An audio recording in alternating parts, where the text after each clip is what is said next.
I hope you're hungry. We're diving into character dining at Walt Disney World. Welcome to Earstravagent Adventures, your gateway to the enchanting realm of, of magical travel.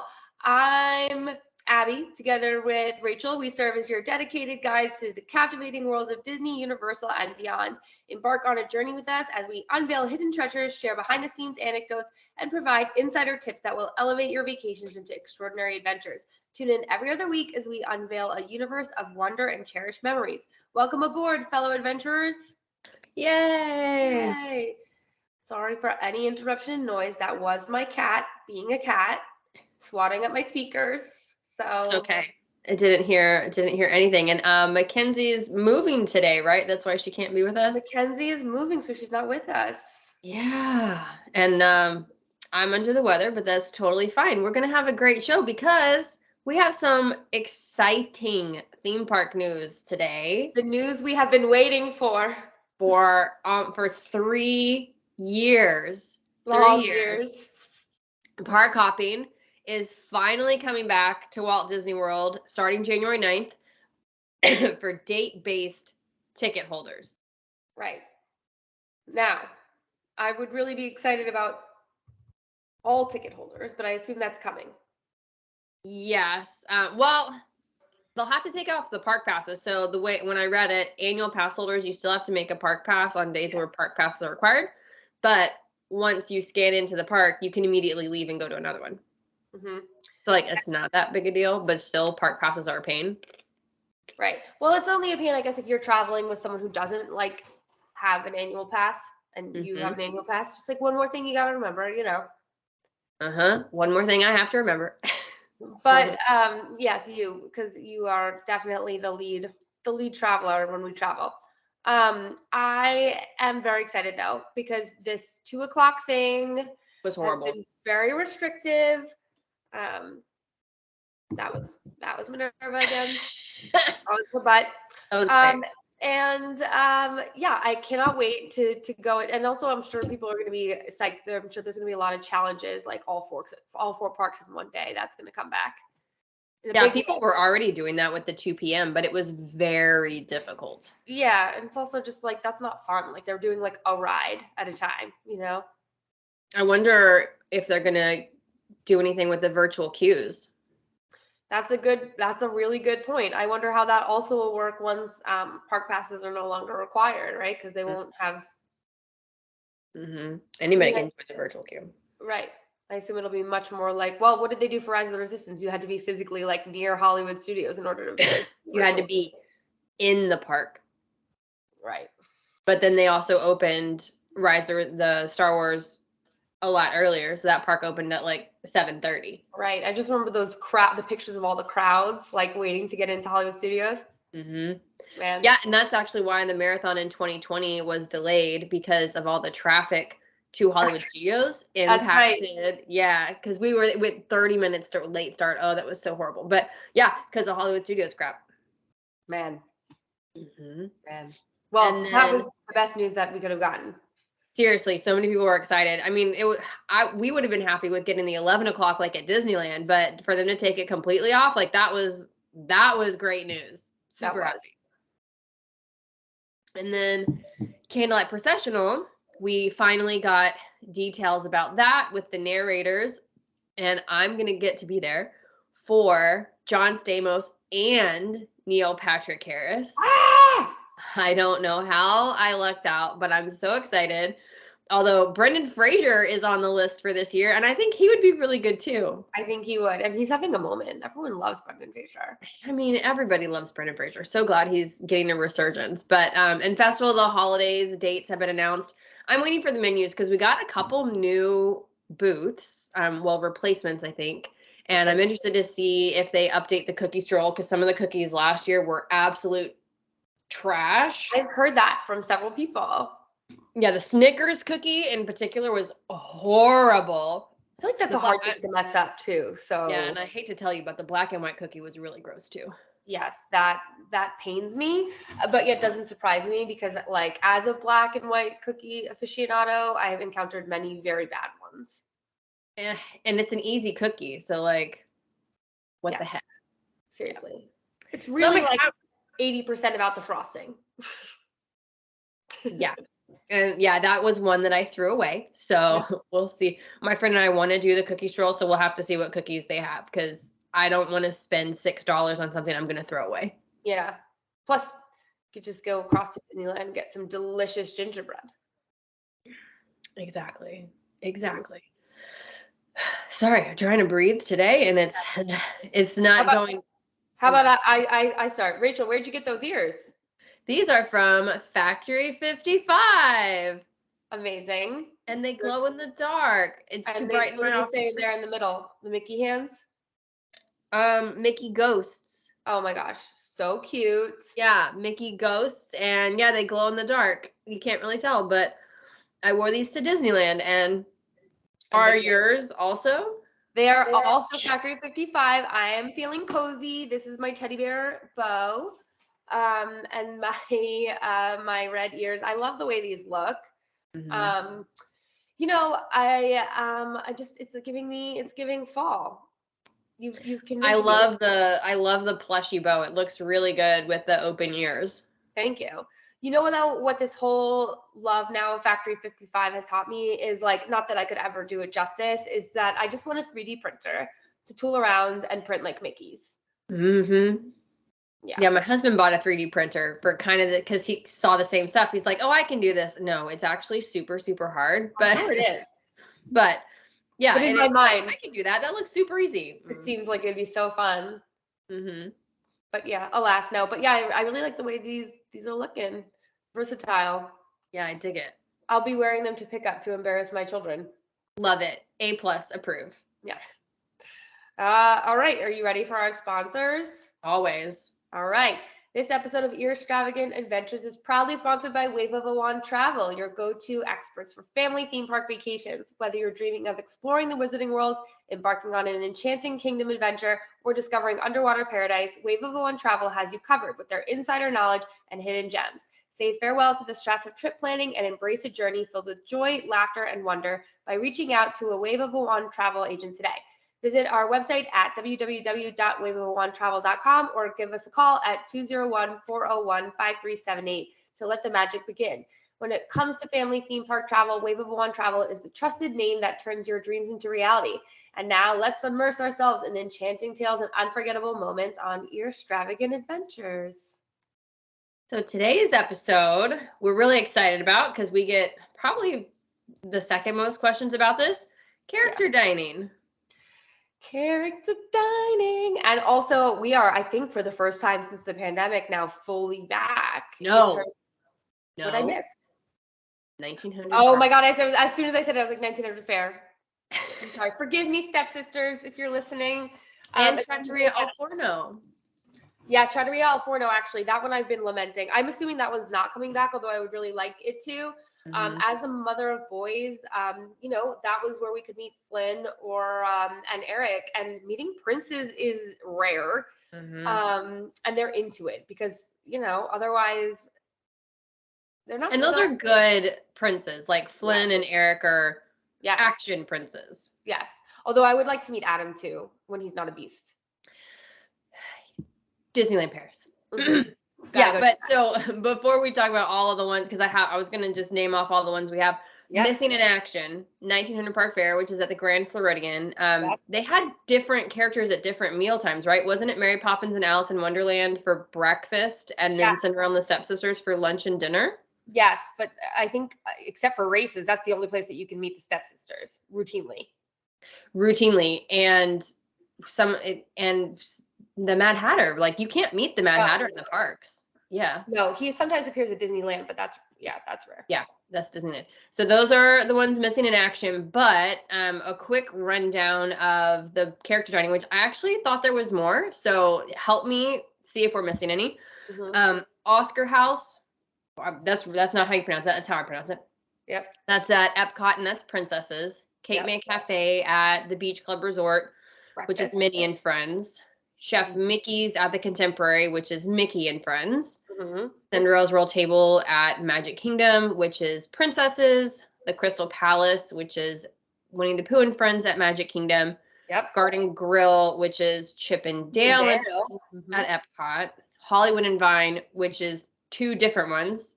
Disney Junior for breakfast, Minnie and Friends for lunch and dinner. Seasonal, yep. At Hollywood Studios. Ohana breakfast only at the Polynesian with Lilo and Stitch and Mickey. And sometimes Pluto. you'll catch Goofy outside, Pluto outside, right? Yep. Mm-hmm. And then Storybook dining at Artist Point. That's at the Wilderness Lodge with Snow White, Evil Queen, Grumpy, and Dopey. Mm-hmm. Topolino's Terrace, which is Minnie and Mickey, Daisy and Donald, so the couples, which is super cute. And Tusker House. Oh, sorry. Topolino's Terrace is at the Riviera Resort, and Tusker House with Donald and Friends at Animal Kingdom Park. I feel like I missed one, but that's a lot. But I feel like I missed one. No, you got it all right. Well, did you say Ravello? No, I don't consider that one though. Yeah. Well, Ravello, for those who don't know, Ravello is at the Four Seasons at Walt Disney World, and they have their own character dining on Thursdays and Saturdays. You do not have to be a resort guest in order to eat there, and if you do eat there, you are given grounds passes for their pool, which is pretty cool. That is pretty cool. The only reason I don't consider that one is because it's limited, and it's not like it's hard to get there. It is annoying to get there, honestly. Like, unless you're staying at the Four Seasons, even though they do make that nice offer of the water park, like that now that's a rest day. Have you had clients do Ravello? What do they think?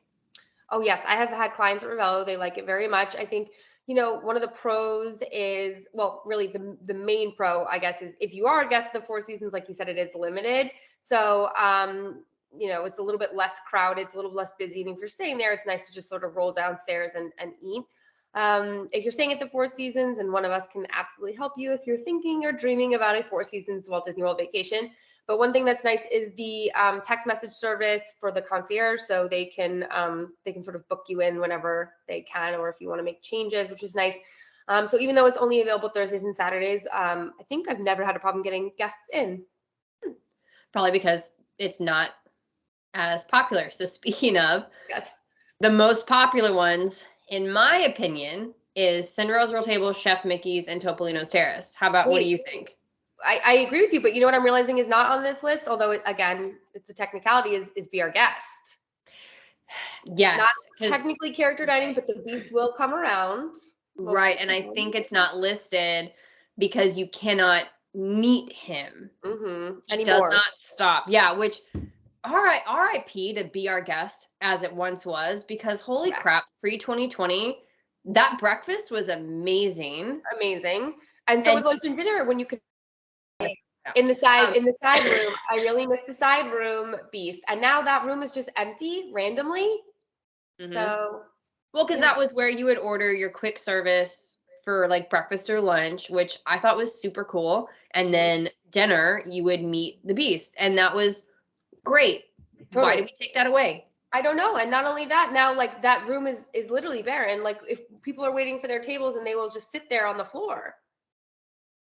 Do something. Put more seats there. We all know Be Our Guest is hard to get into. Yes, but I agree.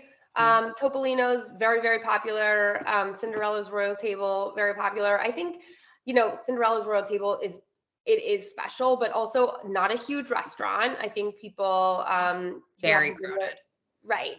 And so sometimes the availability is just a factor of limited physical. Yeah, and I will say, a lot of people go into Cinderella's Royal Table thinking they can watch the fireworks, and like that's not a thing. No. The windows are so small, and they're stained glass, so even if you do get seated by a window, you're gonna see a slice of the fireworks. It's not the experience that you're going for. So if you want a dinner with the princesses inside the castle, great. But don't pick this for fireworks, because that's not what you're gonna get.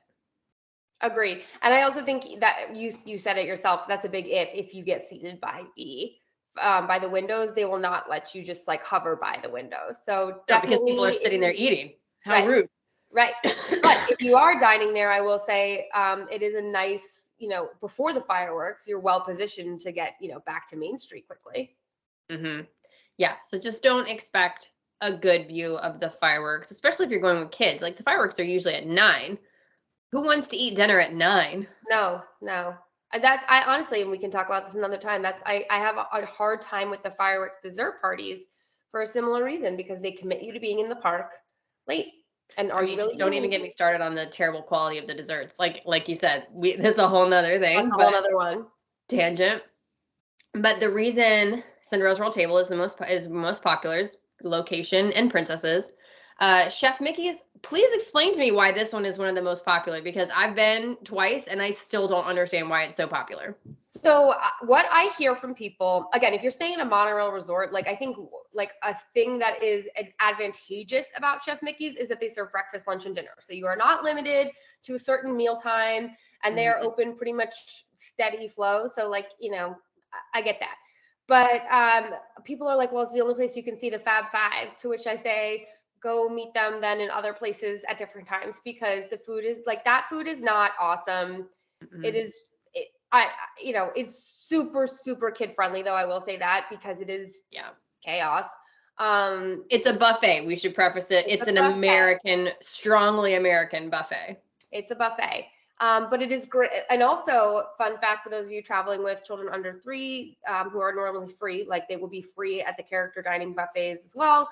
So I will say, I feel like I got my money's worth on when my youngest was a baby, when Parker was a baby, because he was just fisting eggs left and right from the buffet. And the rest of us were like, we'll eat later, because this food, not our favorite.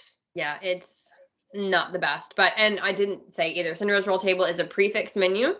It is 3 courses, and this is the only dining that you pay for in advance. Right. And if you don't show, yes, there, that's it. The charge is on your card before you arrive. Mm-hmm. Well, except for, and I think gratuities alcohol or any additionals, right? Yeah. And then Topolino's Terrace is super popular because the Riviera is very popular. Minnie and Mickey, Daisy and Donald are popular characters, and it is also from the menu, so the food is very good. Yeah, the food is really good. That, I think, is also the big difference, right? Like, it's not mediocre food, because all of these character dining experiences they're pricey, right? So like, I think I understand where they were coming from, making it a buffet, feeling like you got your money's worth, but the food is meh, then doesn't feel so great. Topolino's food is delicious, and that pastry basket that they bring out, ask for more, guys. You can ask for seconds on those. And I think this one's also popular because, to your comment about the monorail resorts, this is a Skyliner resort, so it is easier to get to from multiple resorts. So that also helps. To your next park destination. If you're going to be spending the day at Hollywood Studios or Epcot, it's very easy. If you're dining in the morning at Riviera. Yeah. So speaking of new thing. I didn't put Hoop-Dee-Doo on here. Would we consider that a character dining? I don't know if it's character, but I think they definitely considered it a special experience, right? I love Hoop-Dee-Doo. Hoop-Dee-Doo is one of those, like, you have to do it. It's a Disney staple, but it is hard to get to. It is very hard to get to. Everything at Wilderness Lodge, unless you are staying at Wilderness Lodge. Fort Wilderness, rather. Sorry. Unless you're staying at Fort Wilderness, it's tough. If you're staying at the Contemporary or the Grand Floridian, like, you have the resort launchers at least. Like, those are finally back post-pandemic. They are, yes, finally. But yeah, it's not easy to get to. It is definitely, like, I know it's tough. It's quintessentially Disney, but and it's my husband's favorite thing on all property, and I still don't allow us to do it every single trip for the simple fact that it is hard to get to and from. It's hard to get to. So what Hoop-Dee-Doo is, for our listeners who don't know, it is a dinner show. It's a Wild West saloon dinner show, and they have a cast of characters that are hilarious and put on a dinner show. It's all you can eat, and the barbecues. Speaking as a Southerner, the barbecue's decent. The fried chicken is what they're known for. Everyone loves their cornbread. It's unlimited sangria, beer, and wine. And the strawberry shortcake is something else that they're known for. I despise strawberry shortcake. No one can get it right. But the fried chicken is good. They have other barbecue things, but it's all you can eat, family style, and it's unlimited beer, wine, and sangria. So lots of reasons why people like it, but it's also funny. It's a silly saloon show, and it's a really good time. That's the only other thing that is prepaid. Yes, it is quintessentially classic Disney. And just for those, your pricing actually depends on where you're seated. So there are tiers of seating, how close you are to the stages, how that factors in, but everyone's food is the same regardless. And if you don't want to be picked on, the cheaper seats are actually better because then you're not in the line of fire for the cast members. And that's that's me. I'm going to get the cheaper seat because I don't want to be I part of also the show. don't enjoy audience participation. And if you're on the main floor and you have a button that you are celebrating something, just beware, you will be called out for sure. So, yeah. So, best food. These are my three, and you tell me if you agree. Topolino's Terrace, which we both already established is amazing food. Oscar House, Tusker House, and Storybook Dining. Storybook Artist Point. I was gonna say Artist Point for sure. Yes, that one also I think is as we're talking about most popular. That one is always like when I am making my reservations for clients or for myself. That is always one that I'm going for. Super popular. The food is great.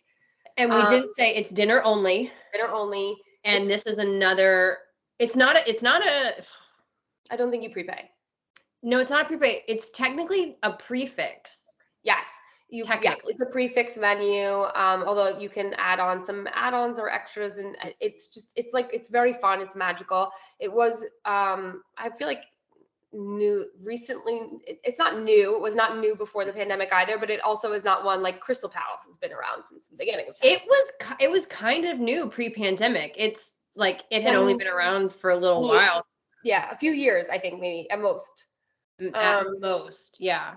But it's really good, and it's dinner only. But because lots of people don't want to do character dinner, I feel like it's slightly easier to get than Topolino's and Cinderella's Royal Table. I do feel like that's true. I think also post-pandemic, it's gotten easier. When it was brand new, it was tough. But yeah, for sure. Storybook Dining, Artist Point, Topolino's. I actually also really love Tusker. If I had to choose my top three. Yeah, because it's in Animal Kingdom, so the food there, and I always tell my families, because you and I both know picky eaters abound in our clients. Tusker House is African inspired. So that just means they have some interesting food. Like they have a green shrimp curry that I love. So good. But also mac and cheese. There's also mac and cheese and all your, kid-friendly staples. And some of the bean salads are like really delicious. I also think, and this is something that I hear from clients quite often, there is not a huge selection of healthy dining on the Walt Disney World Resort. I think that Tusker House is one that has a lot of vegetarian options, a lot of salads, more than just like the token like pineapple slices that you'll find at most buffets.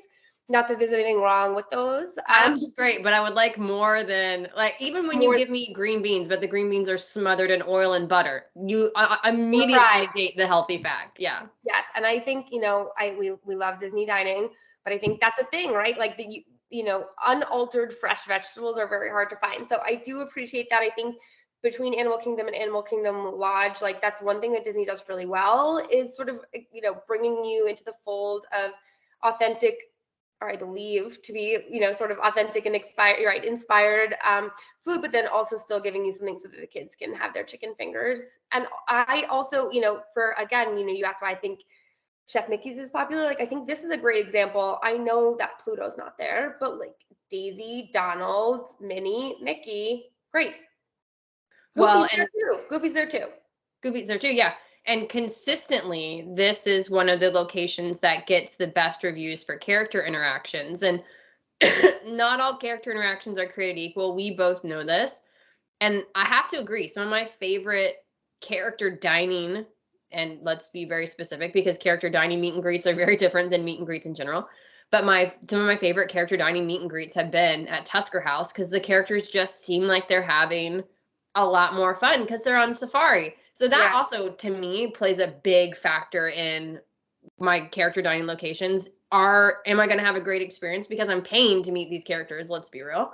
Right. Is it going to be a good experience? And we can talk about some that we think is not great. I didn't put that on the list, but we can definitely talk about some that we think is not great too.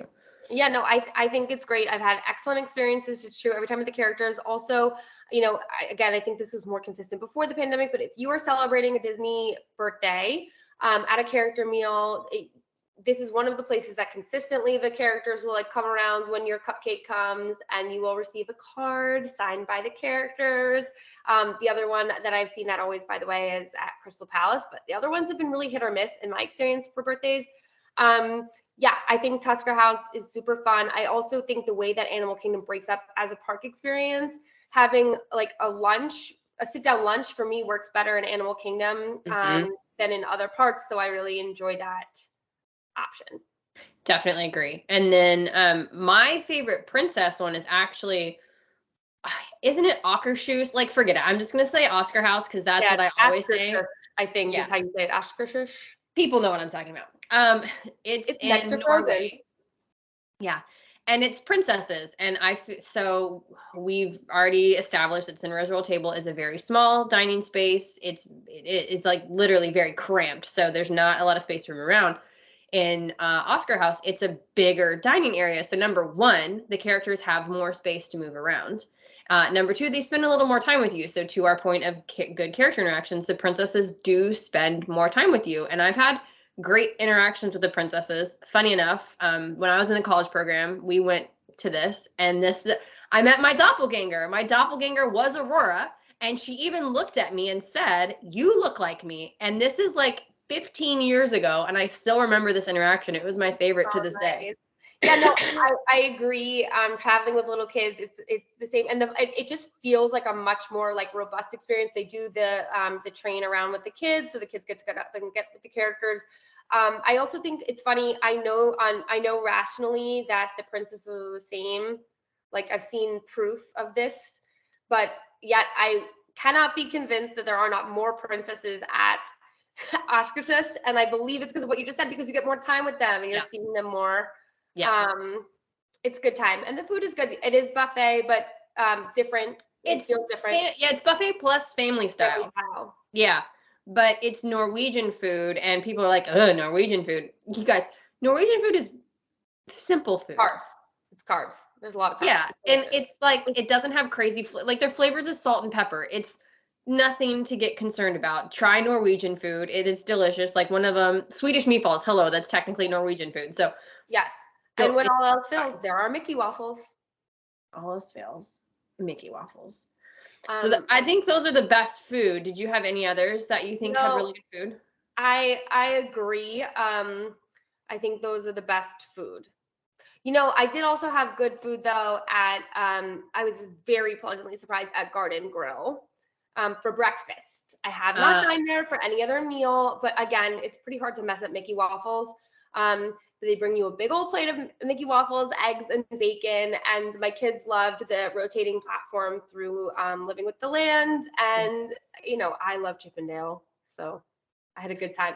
Cannot not get any other meals there. Yeah, my friend and I, we did Garden Grill a couple years ago. And the only annoying thing about Garden Grill is the section where you go through very, very slowly with the dog barking.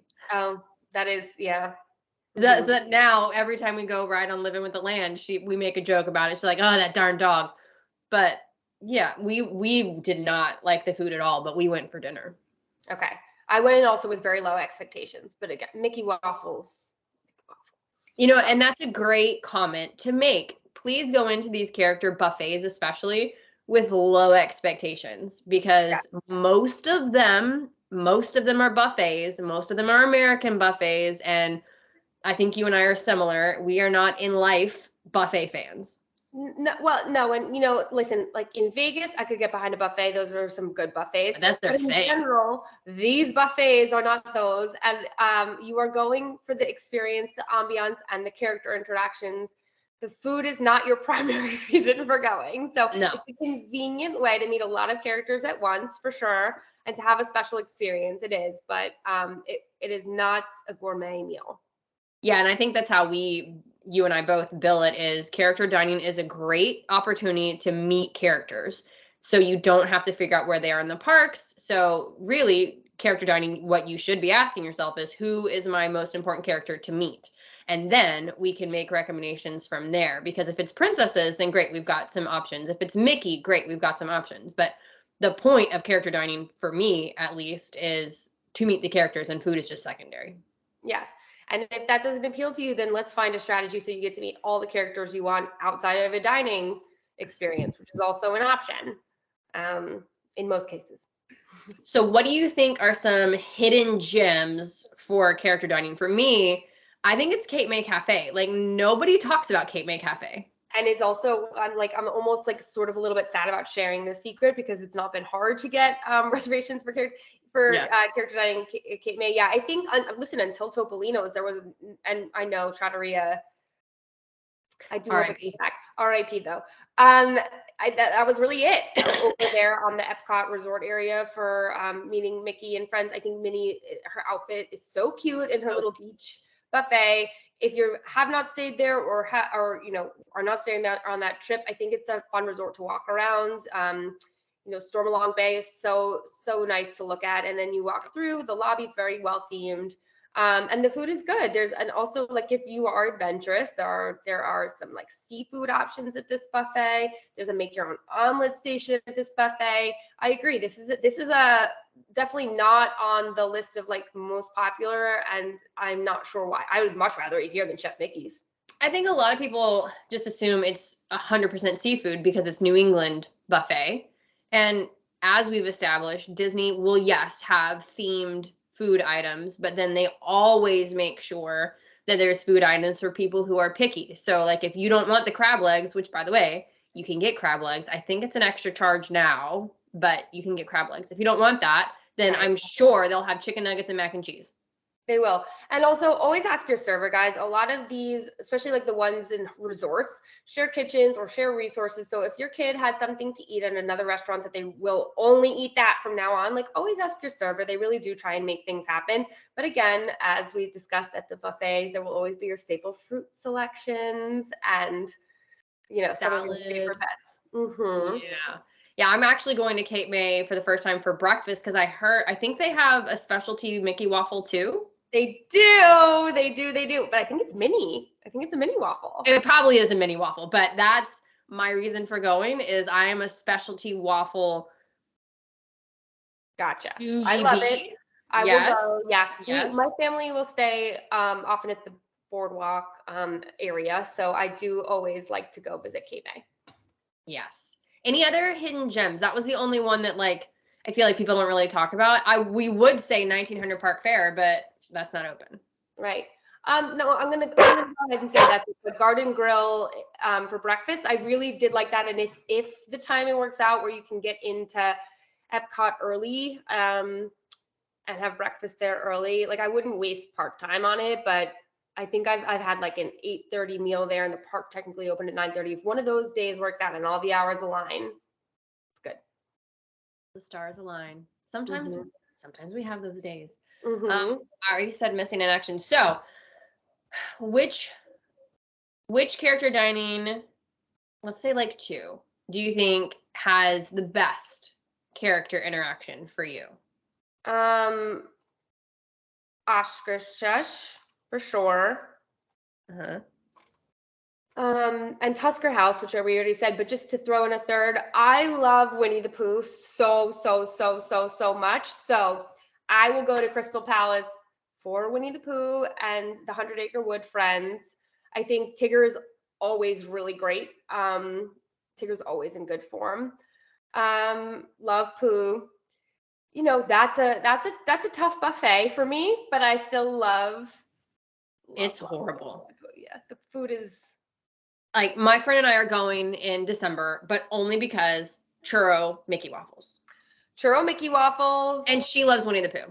Yes, I was gonna say these are 2 good reasons for going, and the location is good. Like if you are trying to get into a certain park, a certain area of the park early, like I think this sets you up nicely. You get castle pictures and everything. But yeah, no, in general, the food is not why you go. The food is not why you go. I would agree with Tusker House and Oscar House. I think those are really good. I've had 50-50, like Topolino's Terrace. I've had great Donald and Daisy, but this is going to be controversial, and I don't know how you're going to feel about me saying this, but I feel like Minnie and Mickey are always kind of wah to meet. I think that might be true. This pains me as a Mickey fan so much. At most of the character dining experience, and this is sort of what we were going back to before, like when you meet Mickey in a true meet and greet, you're going to get a lot more out of him because he's the star of the show. Yeah. You cannot spend very long at each table. I don't, his friend that follows him around will often help escort him to the next table. Yeah, no, I don't disagree with that. Last time I was at Topolino's, I had the best time with your BFF Donald. Uh-huh. Even Daisy, I don't think Daisy didn't have a lot of time for me, but I think that's true. Another place that I don't love the character interactions is Ohana. Yeah, that's another one. It's very tight. We haven't talked about Ohana at all because it's breakfast. The breakfast is good though. Yeah, the food is good. Speaking of best food, like their breakfast, that pineapple bread. Yeah. Holy crap, is great. But you're right, the character interactions, they do a little dance around, but they really don't spend any time with you at all. And especially like Lilo. What a wet blanket. I'm sorry. No, Lilo, I actually like have eaten at Ohana many times and I cannot tell you about a single interaction I've had with Lilo. I'm now actually thinking to myself, did we just leave before Lilo came to our table? I don't know. And Stitch, listen, like Stitch, when he can't talk, I feel like not as charming. But I have seen very long lines to meet Stitch in other scenarios, like in other settings. Like, guys, Disney Cruise Line lines to meet Stitch are no joke. They're insane. But yeah, no. And then Mickey, you have the same problem with Mickey. His shirt is very cute. His Hawaiian shirt is amazing. Yeah. But Pluto's always a crowd pleaser though, because he's a dog. Yes. If you don't love a dog, we cannot ever speak. That's kind of just the way it needs to go. So if you don't like Pluto might be the MVP of Ohana. Mm-hmm. Yeah, I remember my interaction with Pluto. It's so funny. Stupid. But he came over and he was acting like a dog. And I'm like, Pluto, is it because I missed my puppies back at home? And he starts like really trying to snug. I'm like, oh, this freaking dog. Oh, it's just a person in a costume. I don't care. Oh, and scritches for Pluto. Scritches. I also think we haven't talked too much about Hollywood and Vine. Let's talk about bad character interactions then. Yeah. So the way that Hollywood and Vine is set up as a space, I feel like it was never meant to be a character meal. They just sort of did that after the fact. It's awkwardly laid out. A lot of the tables are like booths, so like you have to sort of like all shimmy out to get to the characters. So like all of my pictures from that meal are like across the table. If you have a kid who's obsessed with a particular Disney Junior character, it might be a good bet because while some of them appear at the dance party, I don't think there's 100, like Vampirina's at both places, I know.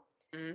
I'm not sure about like Sophia the First or Doc, but if you need to get up close and personal with either of them, like this is the way to do it. The food is bad. The food is bad and the character interactions are bad because this is my worst pick. Yeah. It's like the layout. And it's funny to me that you say Garden Grill, that you like it, because that was actually my least favorite as well. Because we were in the outside ring. Mm-hmm. So the characters came up behind us. Oh yeah. No, okay, see, this is good because I was in the inside ring and I got Chip and Dale, but this just goes to show you that like even your experience may not be twice the same, right? Mm. And what meal you go for definitely matters. And that was such a bummer because we're like, oh, this is cool. We're on the outside ring, so we get to see the Living with the Land and all that. And that was great. But the characters, they came up behind us. That's a bummer. They were like, hi, and then left. I'm like, well, this sucks. Yeah, no. Okay, so don't go. Ask to sit. Please request to sit in the middle ring for that one. Yeah. And, I know Mackenzie is not with us. Mackenzie and I have recently had a conversation, though, about Four Seasons. Hollywood and Vine, the seasonal Minnie and Friends dining. So, listen, Minnie's outfits are adorable. They're really always, like, on point, especially Halloween. Mackenzie really enjoyed her meal there when she went. We didn't eat this. Yes, she did. I will let her defend herself next time she's back. I'm not going to gang up on her because she's not here. But it is funny. I think this brought me back. This reminded your comment about Garden Grill reminded me of it. Like, I think going in with very low expectations, because I had said that, like, we didn't have an excellent meal there, and I think she was just like, well, I'm expecting nothing, so anything Okay. was an improvement. But yeah, keep your expectations low on the food. Yeah. Yeah, I think low on the food and then low on the character interactions, because those, I think, I hate saying the worst, but like out of all of the ones that are available, like I don't ever want to go back to Hollywood and Vine. I don't ever want to go back to Garden Grill. Yeah, I would happily go back to Garden Grill based on my experience, knowing I would need to require the inner ring and only go for breakfast. But I think, yeah, I feel the same way about Hollywood and Vine. I tell our guests a lot, like, if you have a kid who's very, very into the Disney Junior crew, there really are not a lot of opportunities to see them. So then, Right. Eat a big lunch, go light on the breakfast. Yeah, I think if you do like a later breakfast too, like maybe at 10 o'clock, you can do early entry, still have breakfast, and then you're full through like kind of lunch. And there's ways to make it work. But yeah, if it's a character that you're going for, great. If it's an experience and food you're looking for, not great. Yes. And you do have to be, I think, a little bit pushy, again, because of the way it's like laid out. You will not get good pictures. And if you are going for the characters, you are going, in part for the pictures, you got to sit your kids on the outside of the booth so that they can get up easily. And you, mom or dad, whoever's holding the camera, friend, aunt, anyone, has to be on the side that gets out of the booth fastest, because yeah, my pictures are sad. They're really sad. Yeah, because sometimes the characters are just like blow and go because they have to. So you, as the photographer for the family, do kind of have to say, okay, let's get up and take a picture. So that way the character's like, okay, I'm Yeah. going to hang out for a couple extra seconds, let them get in place. Like you do have to advocate a little bit. And I'm honestly though, that goes for all of the character dining, because if you are not engaging with the character, which let's talk about some tips for character dining really quick. If you're not engaging with the character, they're not going to engage with you. They're not going to automatically assume you want to take a picture. So like you, in this case with dining, not so much the regular meet and greets, but with dining, you kind of need to lead the interaction. So think about like something you want to say to the character. So when Mickey comes over, if he's wearing a fun outfit, easy, comment on his outfit, say how dapper you look today, Mickey, and he'll start interacting with you. But if you are just like, oh, look, kids, it's Mickey, go take a picture. You're Yeah. I think this is really an interesting point. The characters are not told to do anything specific with a family because they do not want to like make that family uncomfortable, right? Or like, infringe in any way. So it's up to you to sort of give them a signal that you want to like hang out. I think people have this like idea that Disney says like you spend 30 seconds with each person at the table and then you do this and you take the picture. Like they will not do that unless you tell them that. So go ahead, tell them that, like, oh, hey, like, can we take a picture as a group? And then like, Mickey, you're her favorite. We want to take a picture alone. And yes, always engaging them either in their outfits. They're a little vain. They like to hear how handsome they look. especially Donald and Daisy. Let's be honest about that. Yep. And anything you can do to keep them in their storyline and in their world, they love that too. Or you could reference a prior visit. That's always fun. Like I'll be like, hey, Mickey, last time I saw you, you were wearing this, and now I'm wearing this to match you. Like you can always give them a little something of that. I had Donald got mad at me because I was wearing a Mickey backpack. So traitorous. But yeah, in character dining, you have plenty of time to think about, and like Abby said, just a simple like waving at them so they know you do actually want to see. Because I've seen characters pass up tables because and this sucks because I am usually an adult only group, but the adults like don't look at the characters. So characters are taking cues, and if they see that you don't even want to interact with them, then they'll maybe stop at your table for a second. And if you guys don't look up, he's going to keep going. So, make that eye contact, wave, look excited, and they'll come over and have something to say. Even if it's simple as, Mickey, that Hawaiian shirt looks amazing on you. So he looks so cute in it. He looks so cute in it. And the princesses are really easy to interact with too because they can talk to you. So the evil queen, I had my diamond ears on, and she commented that I better not have stolen those diamonds. And it was a fun interaction. So like sometimes if the characters can talk, they usually have something to say, but it's nice if you have something to say too. Last time I saw Cinderella, she told me she liked my dress and asked if my fairy godmother had made it for me. And I said no, I bought it on Etsy, but I'm glad that her fairy godmother is still making her things. And would she please give me her number? So, we're working on that. I love that. Yeah, those are fun. I also sometimes you have genuine questions, Rachel. I think you were there when I asked Ariel, and she gives you a different answer on the cruise line, which is fun. I was like, you asked her a good question at Disneyland, didn't you? Yes, I asked her if she ever gets to see her family, because now she has legs. I was wondering how she's going to see her sisters, her dad, Sebastian. And she told me that her father comes to the surface and uses his Triton to give her fins again so she can go swimming for the day, and then he just sends her back onto land. So you see, she didn't need to make a deal with Ursula at all, really. She just needed to have a better relationship with her father. Communication. Her father needed a lesson. He did need to be taught a lesson.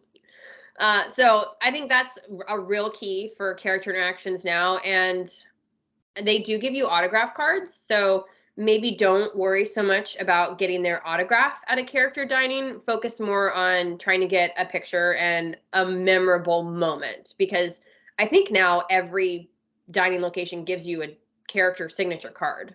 Yes. I would say the only exception to that is if you're having something very special signed. Yes. If it's just an autograph book, just stick that signature card in the autograph book. But if it's like a t-shirt, a pillowcase, a photo frame card, okay.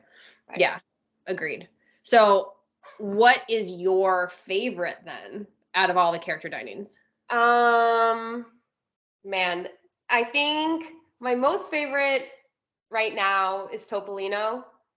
I always have a soft spot for Tusker House too. I think Topolino is my favorite. Oscar House is my second. I haven't been with the new food, but because I've had so many good interactions with Aurora, it's just my tops. I am trying Cape May Cafe in December. So I am taking my own advice and trying a hidden gem in December. So come back in December for a trip report and I'll tell you all about it. Yeah. But for right now, those are my two favorite. Cape May is good. I think you'll like it. But yeah, Topolino, honestly, and like we were saying before, Topolino was one where you don't have to keep your expectations low on the food. The food is good. So that's a nice treat. And it's one of the ones that it's popular for a reason, not just because it's in the castle. I get why Cinderella's Royal Table is popular. It's because it's princesses in the castle. Got it. But Topolino's on its own, it doesn't have a lot of characters. And the characters are cute, but you can meet those characters at lots of other places. Mm-hmm. The food, like that flat iron steak that I always get, great. Quiche, great. So good. Lox and salmon and lox, great. Mm-hmm. I haven't had anything there that I did not like. No, and that also goes true for dinner too. If you were staying near Riviera, the food there is great. No characters, but still delicious. So no characters, great view. We had a great bartender there. They've updated the menu recently, so if you've been before, go again because they have new menu items. But yeah, I think those are because you can watch the fireworks there if you ate dinner there. Mm-hmm. And I don't know if they've changed it, but when we went in 2021, you could not go to the bar if you did not have a reservation. Correct. I believe that. I hope they changed that because that was a nice bar. It's great.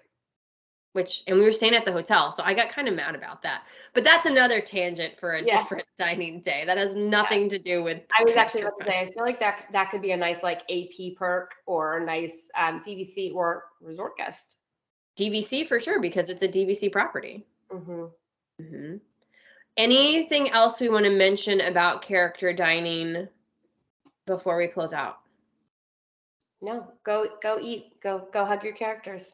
Go enjoy. Well, thank you again to Wave of a Wand. Reach out to their advisors and they will give you expert recommendations tailored to your family. Everything we're talking about today, it's definitely tinged with our opinions, but our opinions are based on history and research and, they're pretty good opinions if I do say so myself. Right. But we'll tailor them for your specific dining requirements and things like that. So reach out to Wave of a Wand. They are our sponsor and amazing travel partner. And until next time, thank you so much for tuning in. Have a wonderful day. Bye. Bye.